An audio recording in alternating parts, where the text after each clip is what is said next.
ఇయాలనే బెంగాల్లో తుది దశ పోలింగ్. మొత్తం 42 స్థానాల్లో ఎన్నికలు. భవానీపూర్ నుంచి దీది పోటీ. గుర్తింపు కార్డు ఉంటేనే ఓటు. మొబైల్ ఫోన్లకు నో ఎంట్రీ. అందరూ ఓటు హక్కును వినియోగించుకోండి. గవర్నర్ రవి.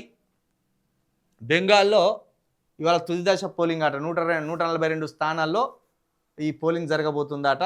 గుర్తింపు కార్డు ఉంటేనే మొబైల్ ఫోన్లకు నో ఎంట్రీ. అందరూ ఓటు హక్కు వినియోగించుకోవాలట. బెంగాల్ని కాపాడుకోరు. బత్తాయిలు రాకుండా జాగ్రత్త పడాలి. బత్తాయిలు వస్తే ఇట్లుంటుంది. బత్తాయిల పాలన వస్తే ఇట్లుంటుంది. కాబట్టి బత్తాయిల పాలన బెంగాల్లో రాకుండా, బత్తాయిల పాలన తమిళనాడులో రాకుండా, బత్తాయిల పాలన ఇంకొక చోట రాకుండా జాగ్రత్తలు పడండి. అప్పుడు బెంగాల్ బాగుంటుంది. మీరు చెప్తే నమ్మరు. మోడీ పాలించిన ప్రాంతాలు ఉన్నాయి కదా. ఇప్పుడు మోడీ గారు 13 సంవత్సరాలు పాలిస్తాను కదా. నువ్వు తెలంగాణ ఆంధ్రప్రదేశ్ దాటితే ఏ రాష్ట్రంలో కూడా బతకలేడు మన సొంటూడు. ఒరిస్సాలకు బొర్రి ఎంత భయంకరమైన పేదరికం అంటే అంత భయంకరమైన పేదరికం ఉంటుంది. మన దగ్గర డబ్బులు ఇంకా అటు తీసుకుపోయి అక్కడ అవ్వో ఇవ్వో పథకాలు ఇస్తాను. దేశంలో అభివృద్ధి చెందిన రాష్ట్రాల పేర్లు ఏళ్ళ మీద చెప్తే 10 కంటే ఎక్కువ దాటాయి. 29 రాష్ట్రాలు ఉన్నాయి మనకు. 10 కంటే ఎక్కువ దాటాయి. ఇంకా అందులో మధ్యతరగతి రాష్ట్రాలు ఎక్కువ. అభివృద్ధి చెందిన రాష్ట్రాలు అంటే ఏం లేవు. అంత మధ్యతరగతి రాష్ట్రాలే. సూపర్ అద్భుతంగా చెందినాయని ఏం లేవు. అంతా మధ్యస్థంగా కొట్టుమిట్టాడే రాష్ట్రాలే. ఇంకా దాంట్లో తెలంగాణ, ఆంధ్రప్రదేశ్, తమిళనాడు ఇలాంటి రాష్ట్రాలు బెటర్. సౌత్ రాష్ట్రాలు బెటర్. నేను అటు వేనవా నార్త్కు పేదరికం తాండవిస్తుంది. కరెంటు లేని గ్రామాలు, విద్య లేని గ్రామాలు, వైద్యం అందని గ్రామాలు, అజ్ఞానవంతమైన గ్రామాలు, కోక్కొల్లలు. మళ్ళా మోడీ విశ్వగురు. భారత్ వెలిగిపోతుంది. వికాసిత్ భారత్. ఏదా మీరు చదువు అందించింది? ఏదా నువ్వు విద్య అందించింది?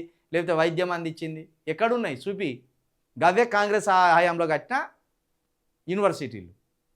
కాంగ్రెస్ హయాంలో అది కూడా అప్పుడు ఆ బ్రిటిష్ ప్రభుత్వమో లేకపోతే ఇంకో ప్రభుత్వమో. మన దేశంలో ఇప్పటికీ ముస్లింలు కట్టిన యూనివర్సిటీలు ఉన్నాయి, బ్రిటిష్ కట్టిన కాలేజీలు ఉన్నాయి. ఆ తర్వాత కాంగ్రెస్ హయాంలో కొన్ని కాలేజీలు కట్టింది.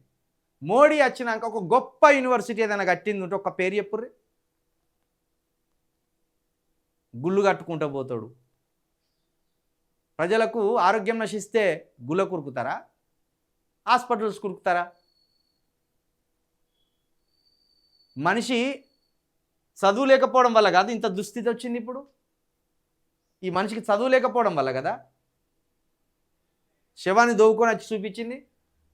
అందుకే కదా ఏమంటారు, గుడి కంటే బడి బెస్ట్ అనేది. గుడి గాల్లో దీపం పెట్టి దేవుడా అనమంటది. బడి విజ్ఞానం నేర్పి ప్రతి దాన్ని ఒక హేతువాద దృష్టితో చూడాలని చెప్తుంది. అందుకే సైంటిస్టులే చంద్రమండలానికి మనుషులను పంపగలిగిండు.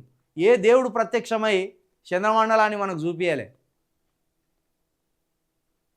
ఈ దృష్టికోణాన్ని నేర్చుకోవాలి మనం. కానీ మనకి ఈ దృష్టికోణం ఎక్కడిది? ఇది లేనే లేదు.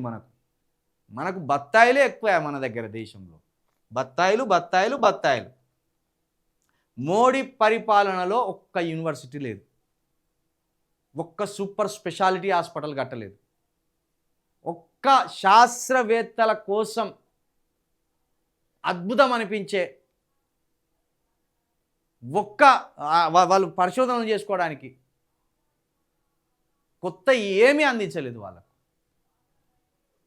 ఏ దేశం అయితే స్కూల్స్ని, హాస్పిటల్ని పెంపొందించుకుంటూ పోతుందో ఆ దేశంలో విజ్ఞానం పెరుగుతుంది, ఆ దేశంలో ఆరోగ్యము ఉంటుంది.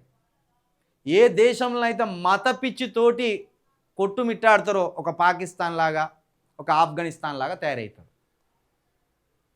భారతదేశంలో ఇప్పుడు అలాంటి పరిస్థితులు ఉన్నాయి.